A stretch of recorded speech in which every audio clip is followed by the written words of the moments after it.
Hello friends, તમારા સૌનું અમારી ચેનલમાં સ્વાગત છે।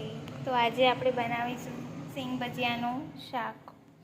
તેના માટે આપણે ટામેટાની પ્યુરી લીધી છે, સમારેલી ડુંગળી, લસણની પેસ્ટ, સિંગ ભજીયા।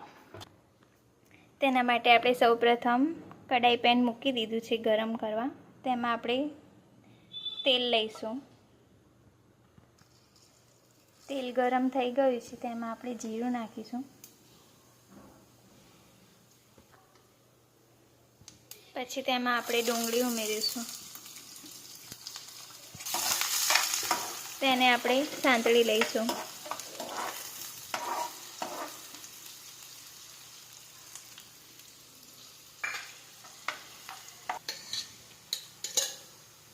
ડુંગળી લસણ ચડે ત્યાં સુધી આપણે પેસ્ટ બનાવી લઈશું। તેના માટે આપણે દહીં લીધું છે, તેમાં હળદર ઉમેરીશું, લાલ મરચું,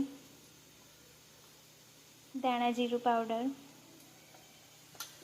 અને સ્વાદ અનુસાર મીઠું નાખીશું। તેને બરાબર હલાવીને મિક્સ કરી લઈશું।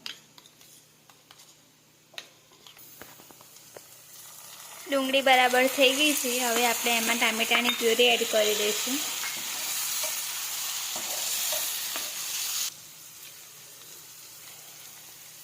હવે આપણે તેમાં પેસ્ટ ઉમેરી લઈશું। હવે તેને બરાબર મિક્સ કરી લઈશું। આમાં આપણે કસૂરી મેથી થોડી એડ કરીશું, જે ઓપ્શનલ છે। જો તમારે સ્કીપ કરવું હોય તો કરી શકો છો। આપણું તેલ છૂટું પડી ગયું છે, તેમાં આપણે થોડું પાણી એડ કરી દઈશું। આ બરાબર આપણે ઉકાળી લઈશું। આ સરસ આપણું ગ્રેવી તૈયાર છે, તેમાં આપણે સિંગ ભજીયા એડ કરીશું। સિંગ ભજીયાને આપણે મિક્સ કરી લઈશું અને આને ઢાંકીને ચડવા દઈશું।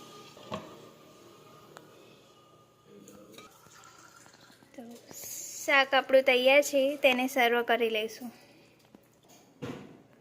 તો આ શાક આપણું સર્વ થઈ ગયું છે, તેને આપણે રોટલી પરોઠા સાથે ખાઈ શકીએ છીએ।